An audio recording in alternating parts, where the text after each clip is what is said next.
এবারে বক্তার হিট আলোচনা হবে জায়গা মতো ফিট। কথা বলে ঠিক না? আগে বলতাম কিছু আজ প্যান্ডেলে, কিছু আজ অ্যাঙ্গেলে। এখন আর অ্যাঙ্গেলে না, যা বলবো সব ডাইরেক্ট। অ্যাঙ্গেলে বলার দিন শেষ, ডাইরেক্ট বলার বাংলাদেশ। কথা বলে ঠিক না? এজন্য একটা আওয়াজ দেন, লিল্লাহে তাকবীর। একটু জোরে জোরে, লিল্লাহে তাকবীর। ঠিক আছে, সূরার নাম সূরাল মুমিনুন। 18 নম্বর পারার প্রথম সূরা, আর কোরআনুল কারীমের 23 নম্বর সূরা। সূরা নম্বর 23 বাতিলের হবে সাইজ ইনশাআল্লাহ। বলো আবার আপনি কথা বলেন না, আমাকে দেয়া যাবে না বাবা। এরপরে টাকা দিলে কিন্তু সব পকেটে রাখবে।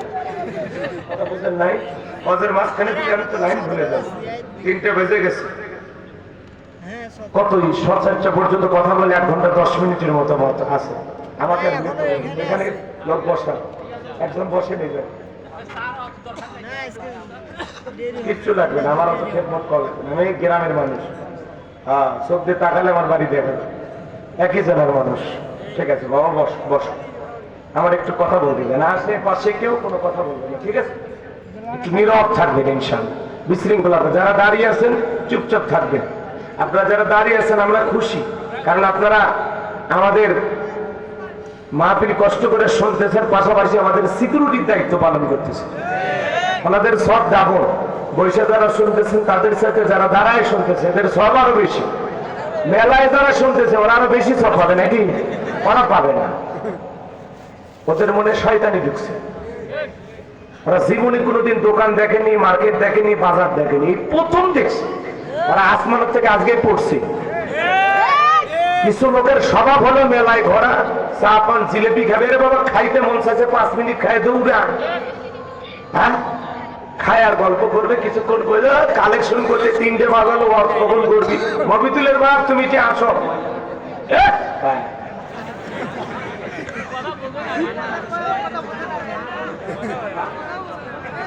আরে আরে আমাকে কষ্ট দেন। সেই দেখ, প্রধানমন্ত্রী কিলো দেওয়ার দরকার নাই তো। কথা বোঝেন নাকি আপনারা? আপনি এসে আমার ধমক দিয়েছে, চমকে উঠছি। কে এত কানের কাছে আসেন? কি হয়েছে? বসেন তো ভাই, বসেন। আমার কাছে আসেন, আমার ভয় লাগে। বসেন, বস করে আচমকা আসলে খারাপ লাগে না ভাই? কি আমি চমকে উঠছি। কি একটা অবস্থা। আচ্ছা ঠিক আছে, আর কথা না বলি। এদিকে খেয়াল করেন, মেলায় ঘরে কারা বলেন তো? দুনিয়ার হাট বাজারে ভালো জায়গা কি ভেজাল আছে না? এইরকম যারা এই কোরআনের প্যান্ডেলটা বাদ দিয়ে, এই জান্নাতের বাগান বাদ দিয়া, এই মাহফিল, এই সুন্দর আয়োজন বাদ দিয়ে যারা মেলায় রাস্তাঘাটে বিভিন্ন জায়গায় ঘোরাফেরা করতেছে, মাহফিলে বসলে যে সওয়াব পাওয়া যাবে, ওখানে থাকলে সেই সওয়াব পাওয়ার কোনো সম্ভাবনা নেই। কথা বলে না?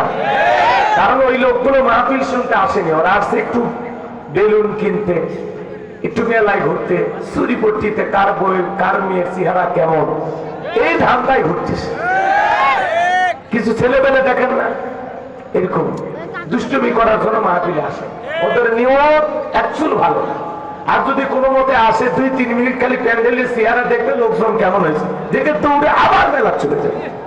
তো এই জন্য ভাই, কোরআনের মাহফিল গুলো যেন মেলার আড্ডাখানা না হয়, এটাও খেয়াল রাখেন। দোকানপাট আসবে, প্রয়োজন আছে, আত্মীয় স্বজন মেলা মিষ্টি টিষ্টি কিনবে, আপনারাও কিনে খাওয়াবেন, ভাইদেরও ব্যবসা হবে, সেটা আলাদা হিসাব। কিন্তু আড্ডা দেওয়ার সুযোগ নেই। কেনাকাটা করবেন, চলে আসবেন, ওখানে আড্ডা দেওয়ার সুযোগ নেই। কারণ 1-1.5 ঘন্টা পরে দোকানপাট পাওয়া যাবে, গোলাম রব্বানিকে পাওয়া যাবে না, এই মাইক আর বাঁচবে না। বাঁচবে 1 বছরের জন্য এই মাহফিলটা বন্ধ হয়ে যাবে। এই জন্য ভাই, যারা মেলায় ঘোরাফেরা করতেছেন, অনুরোধের ভাষায় বলবো, মেহেরবানি করে মাহফিলে চলে আসেন। শয়তান ওয়াসওয়াসা দিয়ে দোকানপাটে ঘুরে দিতেছে। আল্লাহ হেদায়েত দান করুক, জোরে বলেন আমিন। এবার চলেন আমরা আলোচনা শুরু করি। জবান ছেড়ে মুহাব্বতের সবাই আমার সঙ্গে তেলাওয়াত করুন। আউযু বিল্লাহি মিনাশ শাইতানির রাজীম। বিসমিল্লাহির রাহমানির রাহিম।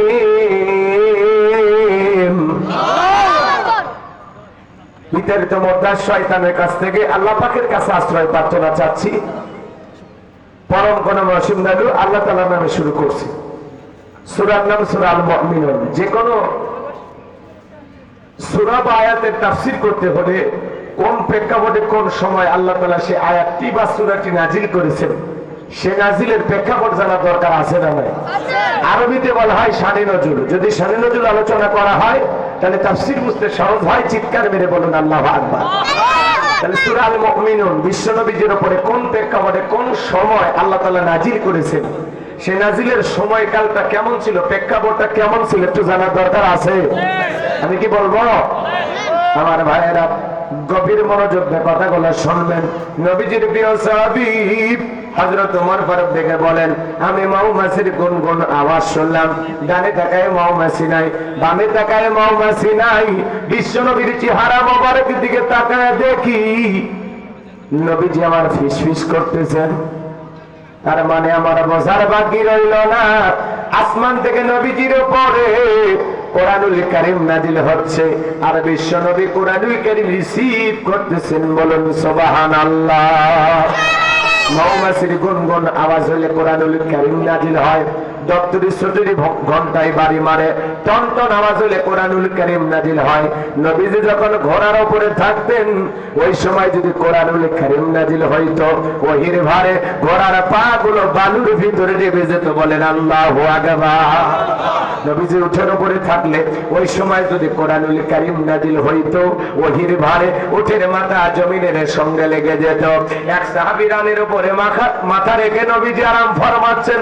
সাহাবী দেখে বলেন, আমার কাছে মনে হয় আমার রানটা ফেটে যাবে, আমার কাছে মনে হয় আমার রানের উপরে পাহাড় চেপে ধরা হয়েছে। তাহলে বলেন তো বাজান, কোরআনুল কারীমের একটা আলাদা ওয়েট, আলাদা একটা ওজন আছে না নাই? দীর্ঘ 23টি বছরে নবীজির উপরে কোরআনুল কারীম আল্লাহ তাআলা নাজিল করেছেন।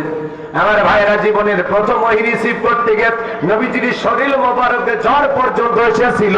8টি পদ্ধতিতে নবীজির উপরে কোরআনুল কারীম নাজিল হইতো। বলার সময় নাই, এত কথা বলতে গেলে লম্বা হয়ে যাবে, সংক্ষিপ্ত যেটুকু না বললে নয়। হযরত ওমর ফারুক থেকে বলেন, নবীজির কোরআনুল কারীম রিসিভ করা শেষ হয়ে গেল। বিশ্ব নবী সাহাবায়ে কিরামদের দিকে মুখ ঘুরে দেখে বলেন, আমার সাহাবীরা এই মাত্র আসমান থেকে জিবরাইল এসে আমার উপরে সূরা আল মুমিনুনের 10টি আয়াত কারিমা নাজিল করে জানায় দিয়ে গেলেন, নবী গো এই 10টি আয়াতের ভিতরে আল্লাহ পাক তার আদরের মুমিন বান্দাদের 7টি কোয়ালিটি নিয়ে, 7টি বৈশিষ্ট্য নিয়ে, 7টি গুণাবলী নিয়ে আলোচনা করেছেন। কোন মুমিন যদি 7টি গুণে গুণান্বিত হতে পারে, 7টি গুণ দিয়ে তার জীবনটাকে সাজাইতে পারেন, আমার আল্লাহ রাব্বুল আলামিন বলেন, উলাইকা হুমুল ওয়ারিসুন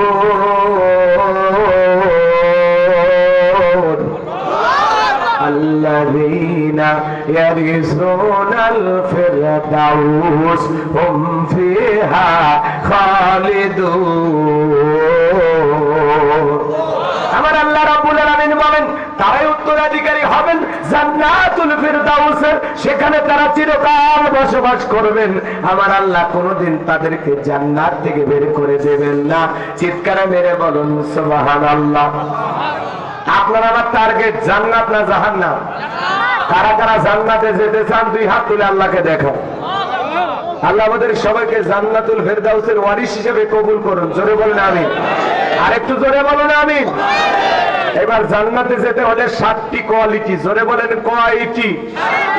আর জোরে জোরে বলেন না, উঠেই যাবে। এতগুলো মানুষের আওয়াজ হলো, দুপুরবেলা খাননি, না খেয়ে আসছেন আপনারা? কারা কারা হাত তো? এতগুলো মানুষ দুপুরে ভাত খায়নি। এত ভালোবাসা দেখালে হবে? খেয়ে আসবেন, এরপরে দিনের মাহফিলে কোথাও আসলে খেয়ে আসবেন। না খেয়ে এত কষ্ট করা লাগবে? কি ভালোবাসা, জায়গা পাওয়া যায় না। কি মোহাব্বত, এগুলো অরিজিনাল শ্রোতা। হ্যাঁ, এই যে মিজানুর রহমান আজহারি ভাই বাংলাদেশে এসেছে, চট্টগ্রামের পেকুয়াতে উনি মাহফিল করলেন। কেউ 3 দিন ওই জায়গায় যা বসতে তো বসছে, জায়গা ছাড়ে। উনি যখন মঞ্চে উঠছে 20 মিনিট পরে একটু দেখে শ্বাস মিটছে, অনেকে আবার ওরা বসে করতেছে।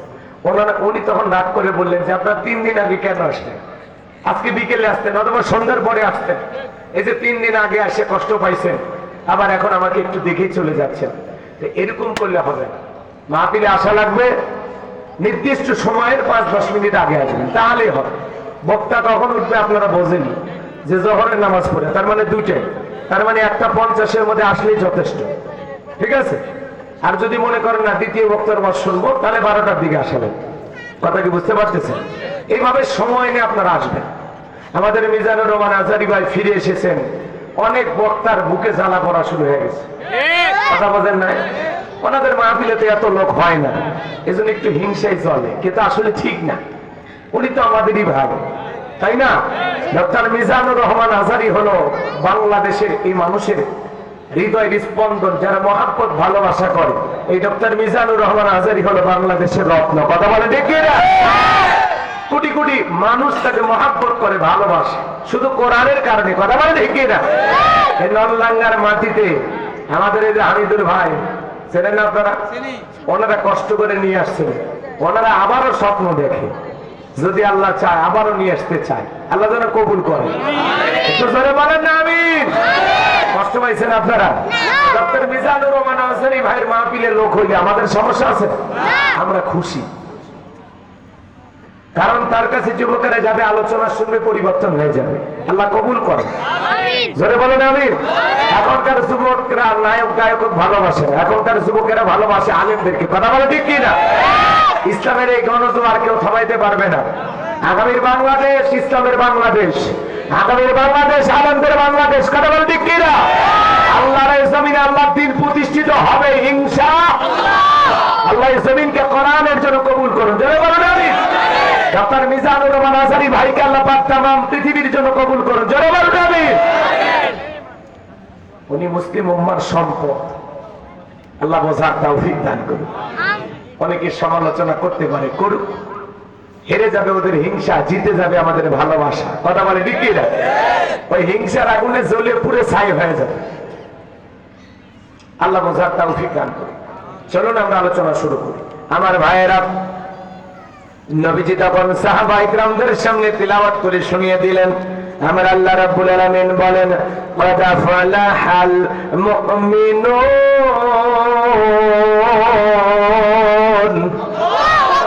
আমি কি বললাম? ওয়ারিস মানে বোঝেন না?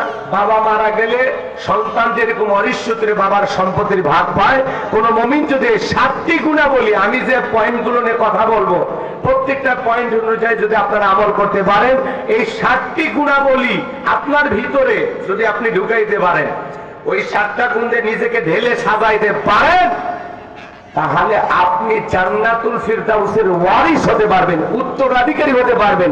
জান্নাতুল ফিরদাউসে আপনার নামে জায়গা বরাদ্দ থাকবে। চিৎকার মেরে বলেন সুবহানাল্লাহ। প্র্যাকটিক্যালি কথা না, কথা গোলাম রব্বানির না।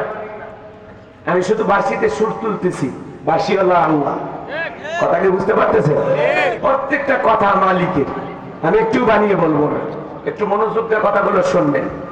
আজকের এই আলোচনা শুনলে এইটুকু কথা বাস্তব জীবনে আমল করলেই জান্নাতের ফয়সালা হয়ে যাবে। আল্লাহ কবুল করুন। জোরে বলুন আমিন। একজন ভাই দাঁড়াবেন না, একটু বসেন। এই যুবক বসে, সময় নিবান। আমার ভাইয়েরা, আমার আল্লাহ রাব্বুল আলামিন জানিয়ে দিলেন, ক্বাদ ফালাহাল মুমিনুন। আমার আল্লাহ রাব্বুল আলামিন বলেন, অবশ্যই মুমিনেরা সফল, অলরেডি মুমিনেরা সফল হয়েছে তারা, ঈমান এনেছে যারা। আল্লাহু আকবার বলে।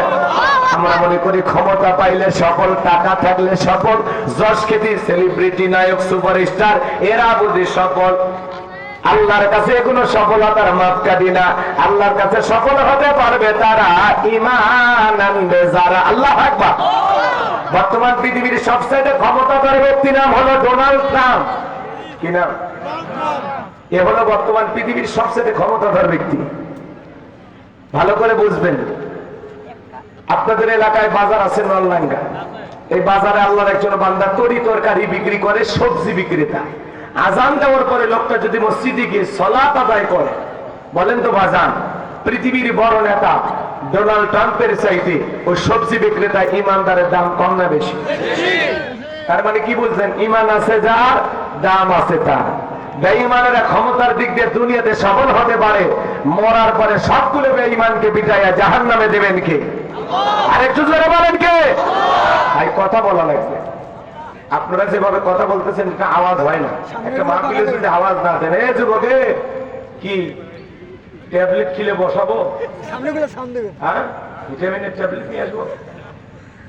একটু কথা বলো শোনা, একটা ঘন্টা। ভাই আমার এভাবে চুপ থাকলে ওয়াজ হবে না। বক্তাদের মূল সম্পদ হলো শ্রোতা। ভালোভাবে যদি আপনারা না জেগে ওঠেন আমি জাগবো না। আপনারা টুপলে আমি তো আরো বেশি ঘুমাবো, কারণ আমার প্রত্যেক রাত জাগ। অতএব কষ্ট পাই না, একটু কথা বলে সহযোগিতা করো।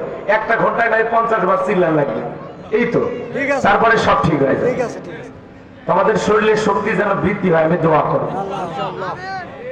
আমিনও এত আসতে, সবাই আসতে বলেন আমি।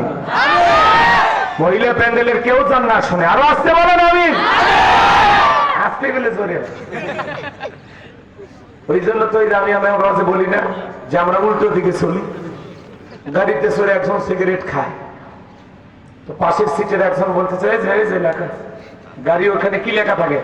ধূমপান নিষেধ। কি লেখা আছে? গাড়ির ভিতরে ধূমপান নিষেধ।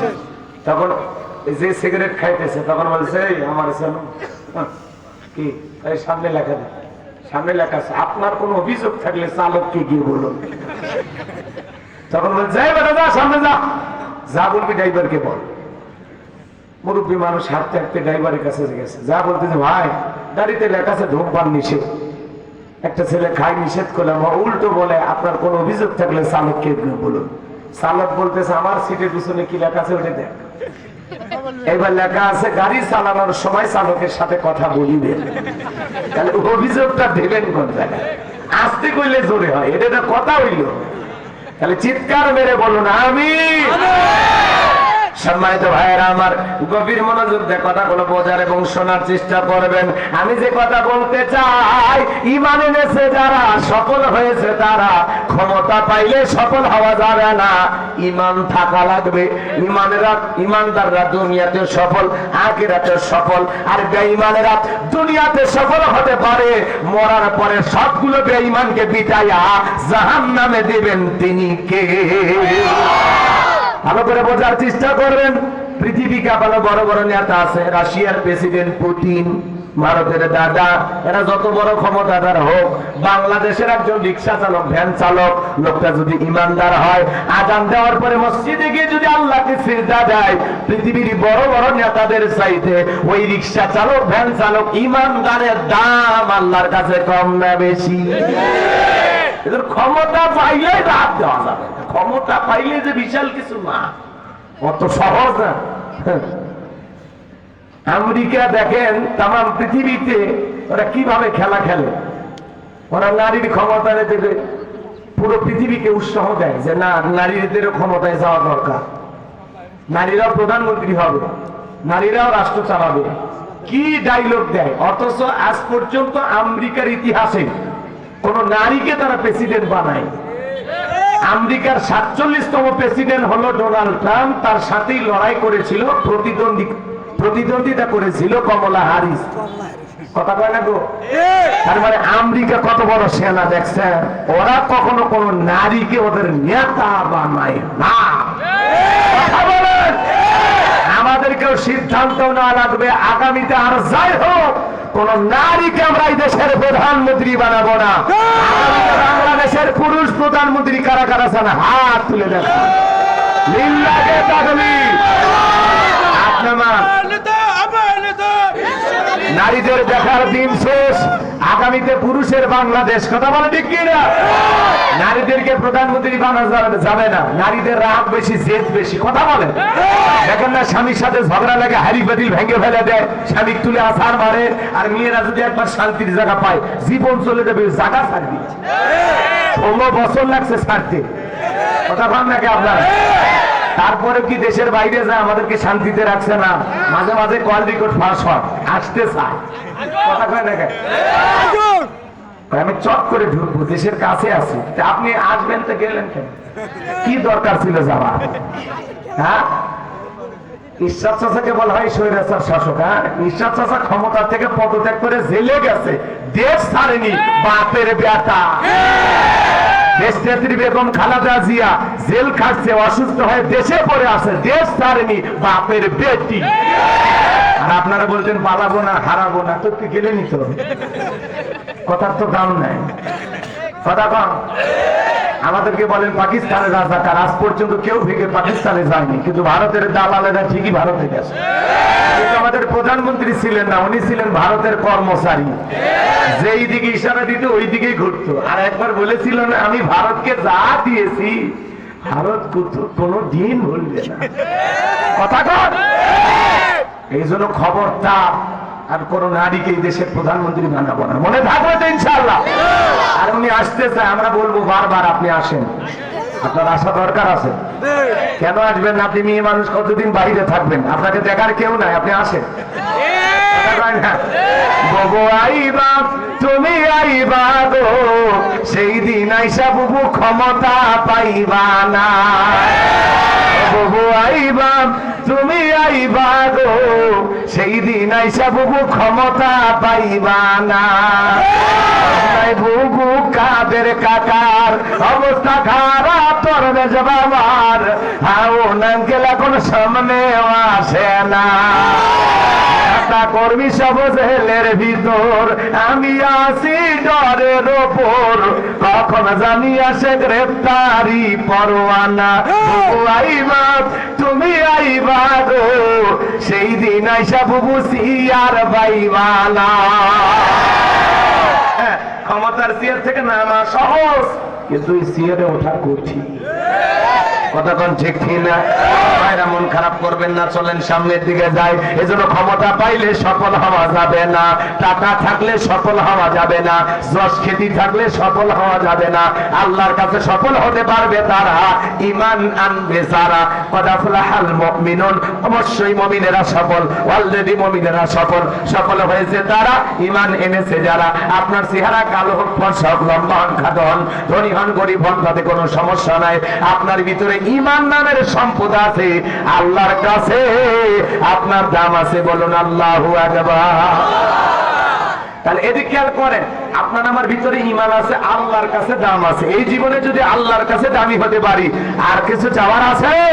তাহলে আমি বলবো সফল হয়েছে কারা? আপনারা বলবেন ঈমান এনেছে যারা। বলতে পারবেন না? তাহলে বলেন সফল হয়েছে কারা? ঈমানদার ছাড়া দুনিয়াতেও সফল হওয়া যায় না, আখিরাতেও সফল হওয়া। আর দুনিয়াতে ক্ষণিকের জন্য সফল হতে পারলেও আখিরাতে সফল হওয়ার কোন সুযোগ। ঈমান নামের পাসপোর্ট সবার থাকা দরকার আছে না? না, ঈমান নামের পাসপোর্ট আছে যার, জান্নাতের ভিসা লাগবে তার। আল্লাহু আকবার। এবার শোনেন, মুমিন বান্দার 7টি গুণাবলী, সময় কম, চলুন আমরা 1 নাম্বার গুণাবলী শুরু করে দিলাম। এদিকে খেয়াল করেন, ছোট্ট একটা প্রশ্ন আপনাদেরকে করি, জবাব দিতে পারবেন? বলেন তো, জোহরের নামাজের পূর্বে যদি একজন অমুসলিম ঈমান গ্রহণ করে, ওই ব্যক্তির উপরে জোহরের সালাত আদায় করা কি ফরজ? মাশাআল্লাহ। তো মুমিন জীবনের সবচেয়ে গুরুত্বপূর্ণ ইবাদতের নাম হলো সালাত। এদিকে খেয়াল করেন, আল্লাহ যখন মুমিন বান্দাদের 7টি কোয়ালিটি নিয়ে আলোচনা শুরু করলেন, আল্লাহ তাআলা 1 নাম্বার সালাত দিয়ে শুরু করেছেন। কিয়ামতের ময়দানে সর্বপ্রথম আল্লাহ তাআলা সালাতের হিসাব নেবেন। আল্লাহু আকবার বলেন। এবার মুমিন বান্দার 1 নাম্বার গুণাবলী, যুবক যারা আসছো নিরাশ হয় না। 4 নাম্বার গুণাবলীতে যুবকদের ওয়াজ আছে। কয় নাম্বার?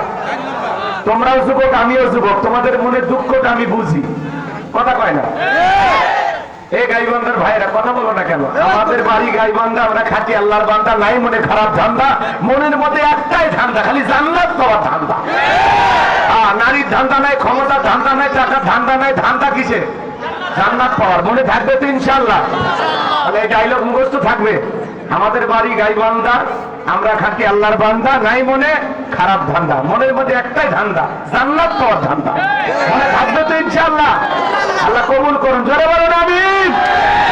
সম্মানিত ভাইয়েরা আমার, মুমিন বান্দার 1 নম্বরে গুণাবলী আল্লাহ তাআলা বলেন, আল্লাযীনা হুম ফি সালাতিহিম খাশিউন।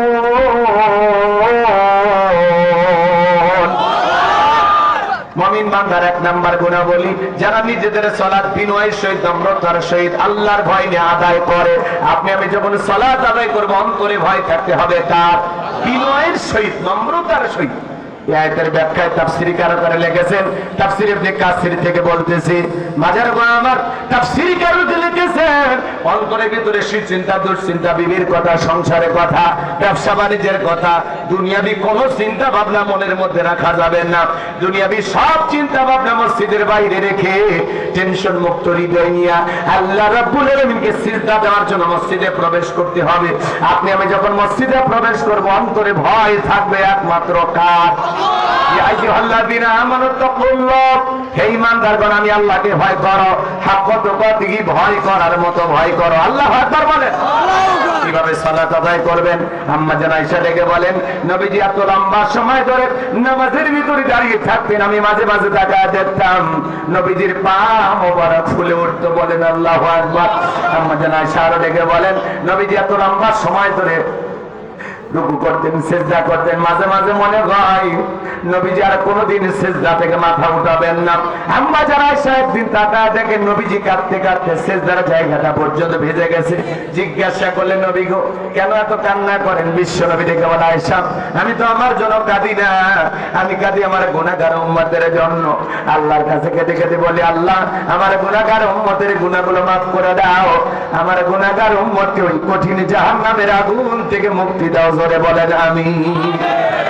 নবী যদি আপনারা আমার গুনাহ মাফের আশা আল্লাহর কাছে দোয়া করেন, আমরা হলাম মূল ভিকটিম, হলাম আসামি, মূল অপরাধী। তাহলে বলেন তো বাজান, নিজেদের গুনাহ মাফের জন্য আল্লাহ তাআলার কাছে দোয়া করা দরকার আছে না নাই? খেয়াল করেন, 5 ওয়াক্ত সালাত নফল না ফরজ? এটা জোরে বলেন। এটা তো আদায় করাই লাগবে, এটা রবের বাধ্যতামূলক ওয়াদার। কথা বলেন ঠিক কি না? নামাজ আদায় করা লাগবে, এটা রবের বাধ্যতামূলক ওয়াদার। নিজেকে যদি মুমিন দাবি করেন, আপনার আমার জীবনের সব ইবাদত হবে কার জন্য? কুলিন্না সালাতি ওয়া নুসুকি ওয়া মাহইয়ায়া ওয়া মামাতি লিল্লাহি রাব্বিল আলামিন। সূরা আনআম আয়াত নাম্বার 162। আল্লাহ রাব্বুল আলামিন জানিয়ে দিলেন, নবীজি আপনি বলুন, আমার নামাজ, আমার কুরবানি, আমার জীবন, আমার মরণ লিল্লাহি রাব্বিল আলামিন, আসমান জমিনের প্রতিপালকের জন্য। তাহলে মুমিন জীবনের সব ইবাদত হবে একমাত্র আল্লাহ তাআলাকে রাজি খুশি করার জন্য। কথা বলেন ঠিক কি না? এই কবির মনোযোগ দিয়ে কথাগুলো বোঝার চেষ্টা করবেন। 5 ওয়াক্ত সালাত আদায় করা লাগবে, এটা রবের বাধ্যতামূলক ওয়াদার। পাশাপাশি রাত্রি জাগরণ করে গভীর নিশিতে রাতের 1টা 2টা 3টার দিকে ওইটা বিবির ভালোবাসা ত্যাগ কইরা, আরামের বিছানা ত্যাগ কইরা, ঠান্ডা পানিতে ওযু বানায়া তাহাজ্জুদের জায়নামাজে দাঁড়িয়ে যাবে যারা, আল্লাহর প্রিয় গোলাম হতে পারবে তারা। আল্লাহু আকবার। এইজন্য আল্লাহ বলেন, ওয়াল্লাযীনা ইয়াবিতুনা লিরাব্বিহিম সুজদাা ওয়া কিয়ামা। সূরা ফুরকানের ভিতরে আল্লাহ পাক জানিয়ে দিলেন, যারা রাত্রি জাগরণ করে, আমি আল্লাহকে সিজদা দেয়, আমি আল্লাহর জন্য দণ্ডায়মান হয়ে যায়। গভীর নিশিতে বিবির ভালোবাসা ত্যাগ করে, আরামের বিছানা ত্যাগ করে, ঠান্ডা পানি দিয়া ওযু বানায় রাতের 1টা 2টা 3টার দিকে যাই নামাজে দাঁড়ায় গেলেন।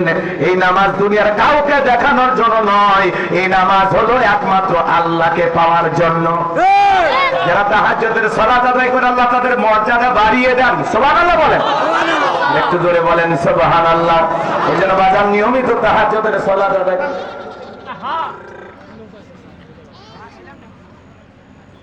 মানুষ হবেন না।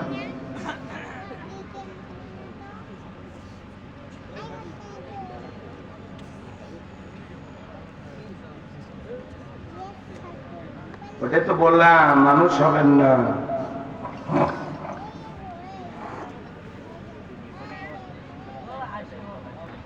চলেন দোয়া করে বাড়ি যাই। একটা ওয়াজের গতি আছে, গতি থামাইলে হবে। আমি বারবার বলছি, আশেপাশে কেউ কথা বলবেন। উনি এসে কানে কানে কথা কয়, ওই কথা আমার কানে আসে। কষ্ট পাচ্ছেন আপনারা? আমার ভাইরা গভীর মনোযোগ দিয়ে কথাগুলো শুনবেন। যে কথা বলতে চাচ্ছিলাম, মাজান যারা তাহাজ্জুদের সালাত আদায় করে, তাহাজ্জুদের জায়নামাজে সিজদার মাধ্যমে, রুকুর মাধ্যমে আল্লাহর সাথে প্রেম করতে পারে, তাদের জীবনে সফলতা আছে, কোনো ব্যর্থতা নাই। এরা চাইতে দেরি, আল্লাহ তাদেরকে দিতে দেরি করবে না। বলেন আল্লাহু আকবার। আপনি আপনি আমি আল্লাহর গোলাম, এই যে মাথাটা নত করে আল্লাহকে সিজদা দিয়ে ফিসফিস করে সিজদায় গিয়ে যা বলি এই ফিসফিস আওয়াজ আল্লাহ তাআলা আরশে আজিমে বসে শুনতে পায়। সুবহানাল্লাহ। বান্দার জীবনের, মুমিন জীবনের সবচাইতে তৃপ্তির জায়গা, সবচাইতে ভালো লাগার জায়গা হলো সিজদা। আমি আমার মালিককে খুশি করার জন্য সিজদা দেওয়ার চাইতে বেশি গুরুত্বপূর্ণ আর কিছু আছে? আমি মাথাটা নত করেছি আমার মনিবের কাছে, আমার মালিকের কুদরতি কদমে। কথা বলে ঠিক না? বেশি বেশি সিজদা দেবেন, আল্লাহ আপনার শান মান মর্যাদা বাড়িয়ে দিবেন। কথা বলে ঠিক না? এদিকে খেয়াল করেন, যারা রাত্রি জাগরণ করে তাহাজ্জুদ পড়ে দেখবেন ওদের জীবনে কোনো পেরেশানি নাই, হতাশা নাই।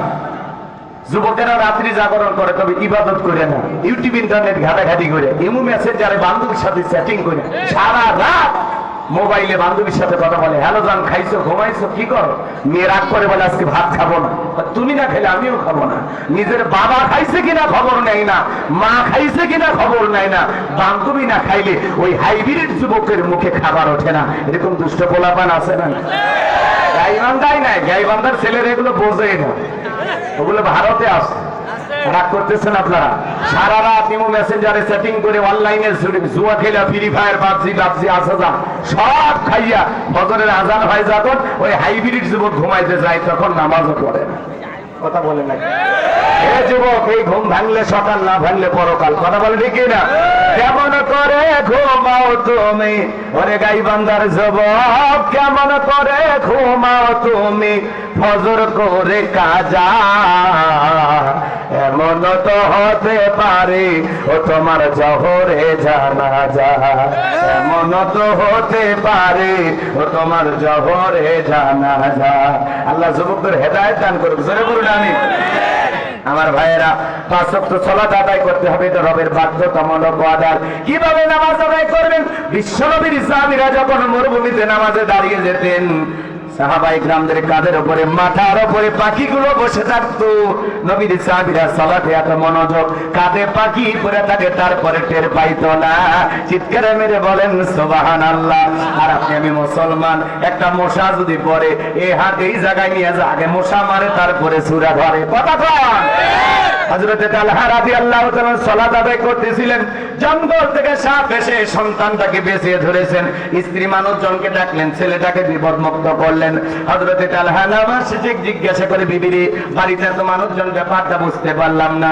ডেকে বলে, স্বামী আপনি যখন নামাজে দাঁড়িয়ে গেছেন, জঙ্গল থেকে সাপ এসে সন্তানটাকে বেঁচিয়ে ধরেছিল, আমি মানুষজনকে ডাকলাম, ছেলেটাকে বিপদমুক্ত করলাম। এত ঘটনা আমরা চোখের সামনে ঘটে গেল, আপনি কি কিছুই বলতে পারেন না? হযরতে তালহা ডেকে বলেন, বিবিরে নামাজের মধ্যে মন যদি এদিক সেদিক চলে যায় তাহলে নামাজ তো আর নামাজ থাকে না। আল্লাহু আকবার বলেন। আর আপনি আমি নামাজ পড়ি নলডাঙ্গা, মন চলে যায় চুয়াডাঙ্গা। কথা কয় না? নামাজ পড়ি গাইবান্ধা, মন চলে যায় হাতিবান্ধা। নামাজের মধ্যে দাঁড়ায় আমাদের মন খালি ছটফট করে, দুনিয়াবি নানান চিন্তা ভাবনা নামাজের মধ্যে মনে হয়। মাঝে মাঝে নামাজের ভিতরে দুনিয়াবি এত কথা মনে হয়, নামাজ 2 রাকাত চলতেছে না 3 রাকাত মনে থাকে না। মাঝে মাঝে দুনিয়াবি এত চিন্তা নামাজের মধ্যে মনে হয়, সিজদা 2টা দিছি না 1টা হইছে। নামাজের ভিতরে ব্রেক করে চিন্তা করা লাগে। কথা বলে আমাদের পাগল মন খালি ছটফট করে। কথা কয় আমাদের কি পাগল মন খালি ছটফট করে, দুনিয়াবি নানান কথা মনে হয়। একটি গবেষণায় বলা হয়েছে, কিছু কিছু মুসল্লি আছে যাদের মন নামাজের ভিতরে 8 সেকেন্ড স্থির থাকে না, আমাদের মন এত অস্থির। কথা বলেন না কেন? এক মুরব্বী চাচা এত তারা উড়ে উড়ে ওযু করছে, এক ঠ্যাং না ধুয়ে মসজিদে ঢুকছে। তাইসালা মসজিদ পিছলে খায়, চাচা একদিক লঙ্গি একদিক, তাও বলে আল্লাহু আকবার। মানুষ বলে, চাচা আগে লঙ্গি ঠিক করুন, আগে জামাত ধরি। এরকম আছে না? তাই আল্লাহ তাআলা বলেন, আল্লাযীনা হুম ফি সালাতিহিম খাশিউন, যারা নিজেদের সালাত বিনয়ের সহিত, নম্রতার সহিত, আল্লাহর ভয় নিয়ে। একটা রাষ্ট্রপতি, প্রধানমন্ত্রী তার সামনে যদি যান, কি করবেন? দাড়ি চুলকাবেন? কি করবেন? ঠিক ভদ্রতা নিয়ে দাঁড়াবেন, যাতে চুল পরিমাণে বেয়াদবি না হয়। কথা বলে ঠিক? একটা রাষ্ট্রপতি, প্রধানমন্ত্রী, তাকে যতটা আদব ভদ্রতা দেখাবেন, তার চাইতে কোটি কোটি কি বেশি নম্রতা এবং ভদ্রতা নিয়ে আল্লাহ রাব্বুল আলামিনকে সিজদা দেওয়ার সময় নামাজের ভিতরে আপনাকে দাঁড়াইতে হবে। কথা বলে ঠিক? আপনি যখন সালাত আদায় করতে যাচ্ছেন একেবারে সুন্দর করে বিনয়ের সহিত নম্রতার সহিত আপনি নামাজ আদায় করবেন, মনে মনে খেয়াল করবেন আমি সালাত আদায় করতেছি, আমার আল্লাহ আমাকে দেখতেছেন। আমি নামাজ আদায় করতেছি, আমার আল্লাহ আমার সামনে দাঁড়িয়ে আছেন। কথা বলে ডেকে না। আপনি নামাজ পড়তে পড়তে দাড়ি চুলকান, মাথা টুপি ঠিক করেন, লুঙ্গি ঠিক করেন, আপনার লুঙ্গি এত ভুলে যায়, রশি লাগাবেন। নামাজ পড়তে পড়তে ফোন রিসিভ করে বলে হ্যালো 2 রাকাত চলতেছে। হ্যাঁ, এই যদি হয় আপনার আমার নামাজ, এগুলো নামাজ আল্লাহর দরবারে কবুল হবে না। এগুলো তো নামাজ দিয়ে তামাশা। কথা বলে না কেন ভাই? 2 মিনিটে 2 রাকাত, 4 মিনিটে 4 রাকাত, কি গতি গো নামাজে! 4G 5G গতি ফেল। ইমাম আর মুসল্লি জোহরের 4 রাকাত সুন্নত একসাথে নিয়ত দিতেছে, ইমামের 2 রাকাত হওয়ার আগে মুসল্লি 4 রাকাত শেষ। কথা বলে না? এরকম আছে না নাই? তো হুজুর জিজ্ঞাসা করেছে আমি আমার 2 রাকাত হয় না, আপনার 4 রাকাত হয়। হুজুর আপনাদের চর্চা কম, হুজুরেরই নাকি চর্চা কম। ভাই এই জন্য বিনয়ের সহিত নম্রতার সহিত আল্লাহর ভয়কে সালাত আদায় করুন, তাহলে আমাদের নামাজগুলো কবুল করবেন কে? ফাঁসির আসামিকে যদি বলা হয় রাত 10টা বাজে 12টায় তোমার ফাঁসি, লোকটা যদি ইমানদার হয় অবশ্যই 2 রাকাত নফল নামাজ পড়বে। ফাঁসির আসামি যেরকম জীবনের শেষ মনে করে নামাজ আদায় করে, প্রত্যেকটা ওয়াক্তে জোহরের সালাত আদায় করবেন। আর মনে মনে খেয়াল করবেন এই জোহরের নামাজ আমার জীবনের শেষ সালাত, আমি আসর পর্যন্ত জীবিত নাও থাকতে পারি। কথা বলে ঠিক? এই ভেবে 5 ওয়াক্ত সালাত আল্লাহ তাআলাকে রাজি খুশি করার জন্য বিনয়ের সহিত নম্রতার সহিত একমাত্র আল্লাহকে পাওয়ার জন্য, রবের জন্য কারা কারা আদায় করবেন? 2 হাত তুলে দেন। আল্লাহ আমাদের সবাইকে 5 ওয়াক্ত নামাজি বানায় দেন। জোরে বলেন আমিন। আর একটু জোরে বলেন আমিন। এক নামান এবার মুমিন বান্দার 2 নম্বরে গুনাহবলি। এক নামাজ নেওয়াজ করলে 3 ঘন্টা চলে যাবে, শেষ হবে না, এত আলোচনা আছে। এবার মুমিন বান্দার 2 নম্বর গুনাহবলি, আল্লাযীনা হুম আনিল লাগবি মুরিদুন। 4 নম্বর গুনাহগুলিতে যুবকদের আছে। এবার নাম্বার 2, আল্লাযীনা হুম আনিল লাগবি মুরিদুন। আল্লাহ তাআলা বলেন অনার্থক কথাবার্তা বলো না, অপ্রয়োজনীয় কথাবার্তা বলো না। মুমিন বান্দা জবান দিয়ে কথা বলবে ততটুকু প্রয়োজন যতটুকু, কারণ জবানের প্রত্যেকটা কথা রেকর্ড করতেছেন কে?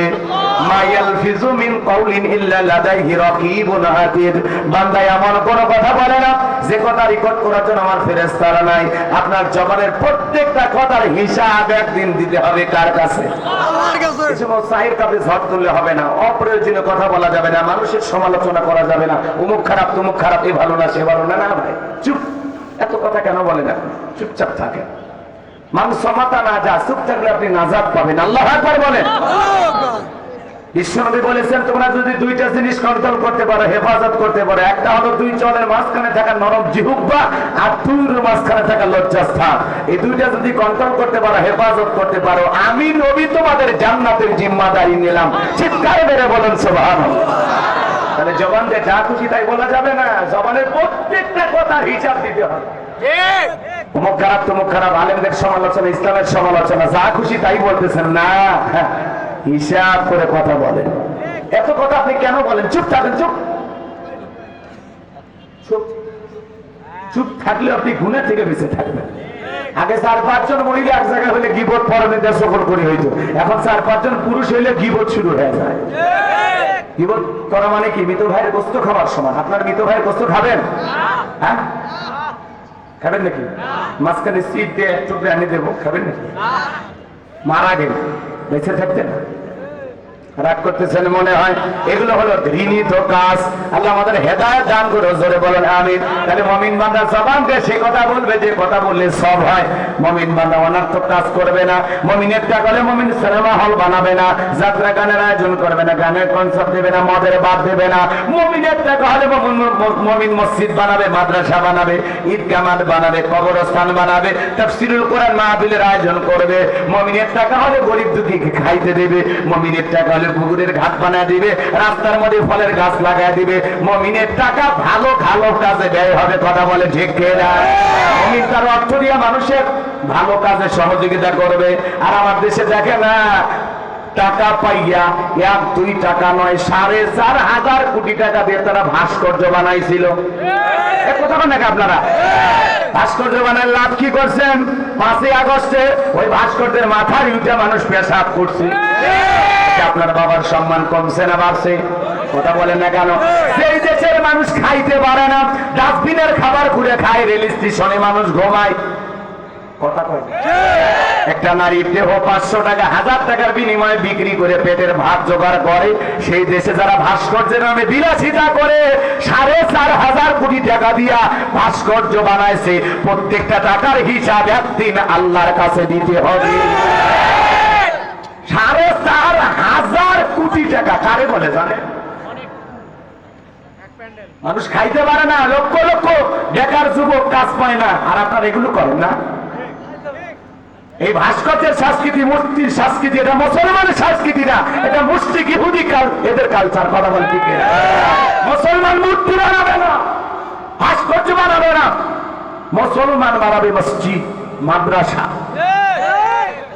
ওই টাকাতে যদি মসজিদ মাদ্রাসা বানাইতেন, গরিব দুঃখীকে খাইতে দিতেন, বেকার যুবকদের কর্মস্থানের ব্যবস্থা করে দিতেন, রেল স্টেশনে শুয়ে থাকা মানুষদের যদি সুন্দর একটা জীবন ধারণের ব্যবস্থা করে দিতেন, আপনার বাবার কবরে বিকাশ হয়ে সব পৌঁছে যেত। খায়া কাজ পায় না, ভাস্কর্য বানায়। কথা বল না, আলেমেরা কইতে গেলে দোষ। আপনার বাবার সম্মান আপনি নিজের হাতে নষ্ট করছেন। কথা বল না, রাগ করছেন নাকি আপনারা? আমার ভাইয়েরা গভীর মনোযোগ দিয়ে কথা বলো, শুনবেন। তাহলে মুমিনের টাকা হলে মুমিন ভালো কাজে টাকা ব্যয় করবে। কথা ক্লিয়ার না? ভেজাল আছে? মুমিন বান্দার 2 নাম্বার গুণাবলী, ওয়ালার তো জিনিস কান দিয়ে শোনা যাবে না। যুবক রে, এই কান আল্লাহ গান শোনার জন্য দেয় নাই। কানের ভিতর ইয়ারফোন লাগায়া গান শোনো, রূপ বানে নাচে কমর দোলাইয়া, আল্লাহর ফেরেশতারা কবরে নে পিটাবে ঝোলাইয়া ঝোলাইয়া। সিরাজগঞ্জের এক যুবক রেল লাইন পার হয়ে যায়, কানের ভিতর ইয়ারফোন লাগাইয়া টেনে এসে ধাক্কা মেরে 3 টুকরা করে থুয়ে গেছে। মরার পরেও কানের ভিতর ইয়ারফোন লাগালে ছিল। এখন কবরে যা, ফেরেশতারা তোর জায়গা মতো বাদ্যযন্ত্র বাজাবে। কথা বলে ঠিক কিনা? এই যুবক, এই যে 31 নাইট পালন করার জন্য যারা বক্স ভাড়া করেছো, এই বক্স দিয়ে দুনিয়ার মাটি কাঁপায় বা একদিন কবরে গেলে এই দুনিয়ার মাটি তুমি বক্স দিয়ে গান বাজাইয়া নাচানাচি করে কাঁপাইছো, এই কবরও একদিন তোমারে কাঁপাবে। পিকনিক 31 নাইট পালন করার জন্য বক্স ভাড়া করছে। এই দুনিয়াতে তারা গান বাজনার আওয়াজ দিয়ে, বক্সের আওয়াজ দিয়ে মাটি কাঁপাইতেছ, একদিন কবরে যাইবা না? এই মাটি তোরে সেদিন বুঝাবে কাঁপানো কত প্রকার এবং ইহা কি বুঝাবে। এই জন্য যুবক, পরিবর্তন হয়ে যাও। কোন পিকনিক চলবে? একটি বছর চলে গেল, কত গুনাহ করলাম, সেই টেনশন নিতে পারছি না। নতুন বছর শুরু হবে, আল্লাহর কাছে বলবো, আল্লাহ বিগত বছরের গুনাহগুলো মাফ করে দাও, নতুন বছরটা আমাদের জন্য কল্যাণকর বানায় দাও। কথা বলে নতুন কিছু দাও, নতুন বছরে যেন বেকার না থাকি, আমার একটা কাজের সন্ধান করে দাও। আল্লাহর কাছে ভালো কিছু চাইবেন। আর তোমরা 31 নাইট পালন করার জন্য রাত 12টা 1 মিনিট পর্যন্ত একটা বান্ধবীকে নিয়ে মোমবাতি জ্বালা বসে আছে। আল্লাহ যুবকদের হেদায়েত দান করে। হ্যাঁ, অনেক জায়গায় দেখলাম সাজাইছে পিকনিক টিকনিক করার জন্য, বাপরে রেডি। কি মশা এলাকায় নাই? এলাকার ছেলে পেলে ভালো, আমার গাইবান্ধার ছেলে পেলে তো সব চিন্তা শাহজালাল, আল্লাহর ওলি। রাগ করতেছেন মনে হয়? এই যুবক, এই কান আল্লাহ গান শোনার জন্য দেয় নাই। হক্কানি ওলামা একরামদের বয়ান শুনতে হবে, ইসলামের সঙ্গীত শুনতে হবে, কোরআন তিলাওয়াত শ্রবণ করতে হবে। 31 নাইট পালন করা নিয়ে পাগল হয়েও না। কবরের 1st নাইট কেমন কাটবে সেই টেনশন আগে করো, এই চিন্তা করো, সেই চিন্তা যে কবরের প্রথম রাতটা কিভাবে কাটবে। কথা কও। তাহলে মুমিন বান্দার 2 নাম্বার গুণাবলী, মুমিন বান্দা জবান দেশে কথা বলবে, যে কথা বলে সব হয়। মুমিন বান্দা সমাজে সেই কাজ চালু করবে, যে কাজ চালু করলে সব হয়। মুমিন বান্দা সেই জিনিস জবান দিয়ে বলবে, যেটা বললে সব হয়, সেই কাজ চালু করবে, যেটা করলে সব হয়। কান দিয়ে সেই জিনিস শ্রবণ করবে, যেটা শুনলে সব হয়। এক কথায় সব আছে যেখানে, সব আছে যেখানে, এদিকে খেয়াল করেন, গুনাহ আছে যেখানে, সকল গুনাহ থেকে আল্লাহ আমাদের বেঁচে থাকার তৌফিক দান করুন। জোরে বলেন আমিন। খারাপটা বলবো না, খারাপটা শুনবো না, খারাপ কাজ করবো না, মন্দ কথা বলবো না, মন্দ কথা শুনবো না, মন্দ কাজ করবো না। কথা ক্লিয়ার? স্লোগানের মধ্যে থাকবে। এবার মুমিন বান্দার 3 নাম্বার গুণাবলী ওয়াল্লাযীনা হুম লিয-যাকাতি ফাঈলুন। মুমিন বান্দার 3 নাম্বার গুণাবলী, আল্লাহ যদি মুমিন বান্দাকে নেশাব পরিমাণের সম্পদের মালিক বানায় দেয়, মুমিন বান্দা সক্রিয়ভাবে হিসাব করে করে বছরে একবার যাকাত দেবে কার ভয়ে? যাকাত দেওয়া নফল না ফরজ? নামাজ আদায় করা যেমন ফরজ, যাকাত দেওয়া তেমনি ফরজ। যাকাত আসছে দারিদ্রতা বিমোচন করার জন্য, অভাব মুক্ত সমাজ রাষ্ট্র দেশ গড়ার জন্য, রাস্তার এপারে দশতলা এপারে গাছতলা তার ব্যবধানকে দূর করার জন্য। যাকাত আসছে সমাজে পড়ে থাকা অবহেলিত মানুষের অধিকার প্রতিষ্ঠিত করে তাদের মুখে হাসি ফোটানোর জন্য। আল্লাহু আকবার। যাকাত দেওয়া তাহলে নফল না ফরজ? এদিকে এদিকে খেয়াল করেন। আল্লাহ যাকাত দাতা হিসেবে আপনার কবুল করছে, শুকরিয়া আদায় করেন আলহামদুলিল্লাহ। আলহামদুলিল্লাহ। আল্লাহ আমাকে যে যাকাত সামান্য দেওয়ার তৌফিক দান করেন আলহামদুলিল্লাহ। আমি যে যাকাত দাতা আলহামদুলিল্লাহ। আল্লাহ হাতে এই জায়গা রাখছে, এই জায়গা রাখেন। ধনীর যাকাত দেওয়া ফরজ, গরিবের যাকাত খাওয়া ফরজ না। গরিব যে যাকাতের টাকা, এদিক গরিবকে যে যাকাতের টাকা দিলেন, দিয়ে দয়া বা করুণা করেন, আপনার দেওয়া দায়িত্ব, এই জন্য আপনি দিয়েছেন। গরিব আপনার যাকাতের টাকা গ্রহণ করে আপনাকে ফরজ ইবাদত পালনের সুযোগ করে দিয়ে গরিব বড় লোক দয়া করছে, কথা বলেন ঢেকে না? এদিকে বাংলাদেশের অর্থনীতি যাকাত ভিত্তিক না সুদ ভিত্তিক? সুদ ভিত্তিক অর্থনীতি হালাল না হারাম? এই হারাম অর্থনীতিতে পশ্চিম কালেও বাংলাদেশকে দারিদ্র মুক্ত করা সম্ভব নয়। আমাদের এলাকায় গরু আছে না? গরু গাই গাই গরু চেনেন না? বাসুতে কটা 3-4 একসাথে না? বছরে একটা, বছরে একটা। আর কুত্তা কুকুর, কুকুর মিস্টার ডগ চেনেন না? কটা দেয়? 4, 5টা, 8, 10টা, 12টা, অনেক হয়, তাই না? তাহলে এতগুলো কুত্তে যদি বেঁচে থাকতো এলাকায় চলা যাইতো ভাই? কুত্তের কামড়ে প্রত্যেকদিন 200 মানুষ আহত হইতো, কথা বলেন ঠিক? জন্মের হওয়া হয়, জন্মের মরা মরে। আর গরু বছরে বাছুর দেয় একটা। হালালে আল্লাহ এত বরকত দিয়েছে, প্রত্যেক দিন হাজার হাজার গরু জবাই হয়, কুরবানির সময় কয়েক লাখ গরু জবাই হয়। আজ পর্যন্ত কোন বছর আপনারা সংবাদে শুনছেন যে এই বছর গরু না পাওয়াতে অনেক মানুষ কুরবানি দিতে পারেনি, এমন নিউজ শোনা গেছে? এই গ্রামে যদি তালাশ করা হয় 150-200 গরু পাওয়া যাবে, কথা বলেন না কেন ভাই? তার মানে হালালে বরকত আছে, হারামে কোনো বরকত নাই। হালালের সংখ্যা কম কিন্তু বরকত আছে, হারামের সংখ্যা বেশি কিন্তু বরকত নাই। সুদের বৃদ্ধি দেখতে অনেক বেশি দেখা যায়, কিন্তু এটা ধ্বংস করে দেবেন আল্লাহ। ধ্বংস করে দেবেন কে? আর দান সরকার, এটা আল্লাহ বহু গুণে বৃদ্ধি করে দেবে। দান সরকার করে সম্পদ আল্লাহ বাড়ায় দেয়। সুবহানাল্লাহ। এদিকে খেয়াল করেন, আমি যে কথা বলতে চাচ্ছিলাম মন দিয়ে শোনেন। যাকাত ভিত্তিক অর্থনীতি চালু করে একটা যাকাত মন্ত্রণালয় চালু করা লাগবে। আর এই যাকাত মন্ত্রণালয়ের দায়িত্ব এদেশের বিজ্ঞ ইসলামিক স্কলার দিনের দায়ী আলেমদেরকে দেওয়া লাগবে। ওই গুমসর ডালচর বিকাশের টাকা ছাড়া ওদেরকে দেওয়া যাবে না, কথা কয় না? ওরা এই সুযোগ পাইলে চুরি করে দুর্নীতি করে সব যাকাতের টাকা বিদেশে পাচার করবে। ওরা তো দুর্নীতিবাজ। আর আমরা ওদের পেছনে স্লোগান দিই, বলতে ভাইয়ের চরিত্র ফুলের মতো পবিত্র, নামাজ পড়ে 1 ওয়াক্ত, গাঁজা খাই 5 ওয়াক্ত, ঘুম চুরিতে পাকা ভক্ত, শয়তানের 1 নাম্বার ভক্ত, হুজুরদের জন্য খুবই শক্ত, চুষে খাই গরিবের রক্ত। পোস্টার এলাকা থেকে গরিবের বন্ধু, ভোট দিয়ে দেখেন গরিবের কয় নাম্বার শত্রু। একটা বয়স্ক ভাতার কাঠ নিবের গেলেও 2-1000 খা। এ কথাটা লাগে আপনারা? যাত্রার পিছনে স্লোগান দেওয়া যাবে না। ওই বড় বড় কথা বলা দুর্নীতিবাজ নেতারা 11 লক্ষ কোটি টাকা দুর্নীতি করে বিদেশে পাচার করছে। 93 বিলিয়ন ডলার ঋণের বোঝা বাংলাদেশের মানুষের ঘাড়ে চাপায় ওরা ভেঙে গেছে। আজকে ওই এমপি মন্ত্রী 5-10 কোটি টাকা দামের গাড়িগুলো গ্যারেজে পড়ে আছে, সরার মন্ত্রী নেয়। হাজার হাজার বিঘা জমি জোর করে দখল করে গরিবকে ঠকাইয়া এই দুনিয়ার জমিনে করেছে। জমি পড়ে আছে, নেতা নাই। কথা কন, মন্ত্রীরা সব কোথায় গেল, এমপিরা সব কোথায় গেল, কোথায় কাদের কাকা? ওদের সারা দেশটা এখন লাগে ফাঁকা ফাঁকা।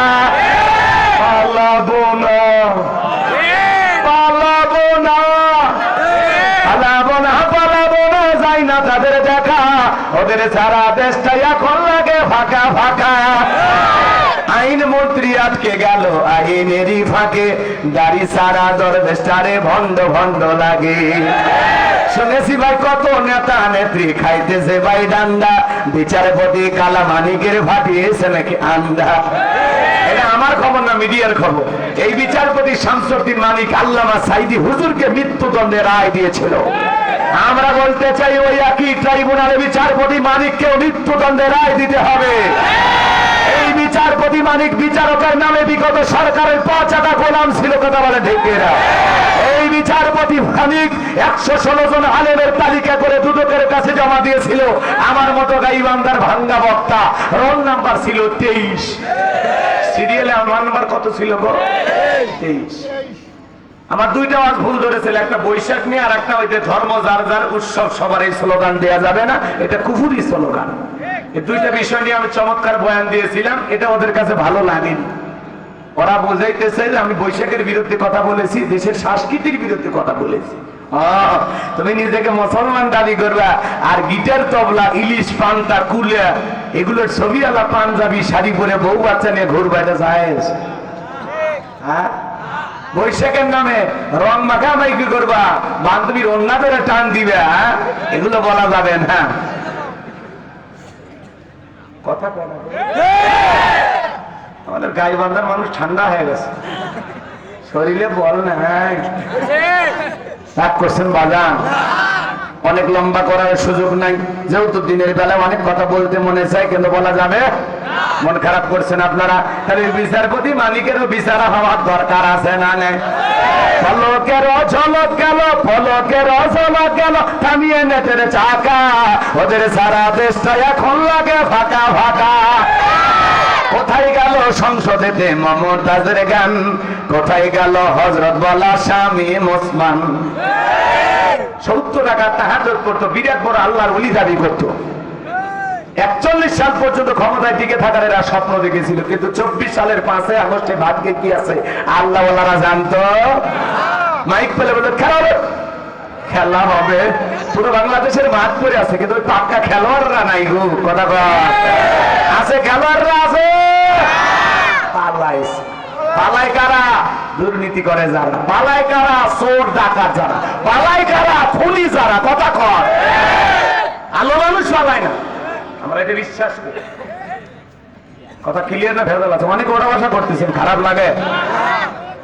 যারা যাচ্ছেন যদি পারেন, আমার গাড়ি ড্রাইভার কাছ থেকে আমার লেখা একটা বই আছে, আপনারা হয়তো অনেকে জানেন, শেষ বিদায়। যদি পারেন বইটা সংগ্রহ করবেন। একজন মৃত মানুষকে কিভাবে দাফন কাপড় করতে হয় নবীজির তরিকায়, যদি পারেন আপনারা নিয়ে যাবেন। মৃত ব্যক্তিকে চুমা খাওয়া জায়েজ না হারাম। স্বামী স্ত্রী মারা গেলে একে অপরকে গোসল করাতে পারবে কিনা? মৃত স্বামী স্ত্রীকে একে অপরকে চুমু খাইতে পারবে কিনা? আত্মহত্যা করে মারা গেলে তার জানাজায় যাওয়া যাবে কিনা? নদী ভাঙন এলাকায় মানুষ যদি মারা যায় তার জানাজা দাফন কাপড় কিভাবে হবে? জান্নাত জাহান্নাম সম্পর্কে, কবরের সলজব সম্পর্কে, ঈমান আমল সম্পর্কে অনেক গুরুত্বপূর্ণ কিছু তথ্য দিয়ে বইটা ছাপানো আছে। যদি পারেন প্রত্যেকটা কথা রেফারেন্স দেওয়া আছে, ঠিক আছে? আয়াত নাম্বার হাদিস নাম্বার দেওয়া আছে, যদি পারেন আপনারা সংগ্রহ করে নিয়ে যাবেন ইনশাআল্লাহ।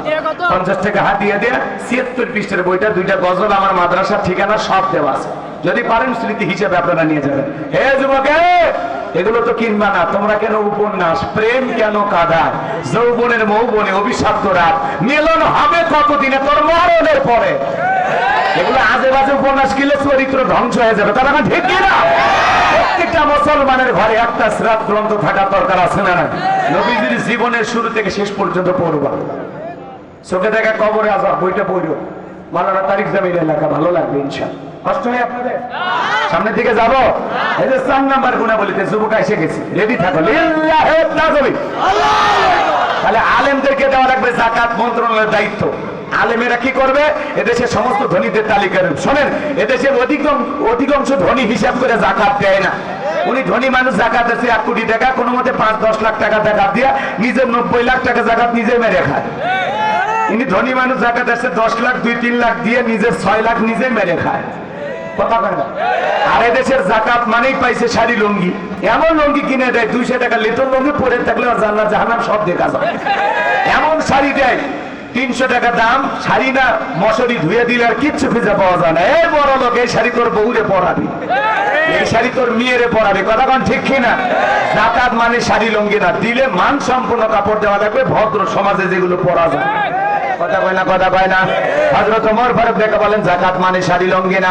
হযরত ওমর ফারুক দেখে বলেন তোমরা এমন ভাবে জাকাতের অর্থ দাও যাতে ওই ব্যক্তি জাকাতের জন্য পরবর্তী বছরে আর কারো দুয়ারে হাত না পাতা লাগে, আর কারো দুয়ারে হাত না পাতে। ভালো করে বুঝবেন, এই ছেলেরা বেকার বসে আছেন, ওরে 1.5 লাখ টাকা জাকাতের দিয়ে নলডাঙ্গা বাজারে দোকান ধরায় দেন।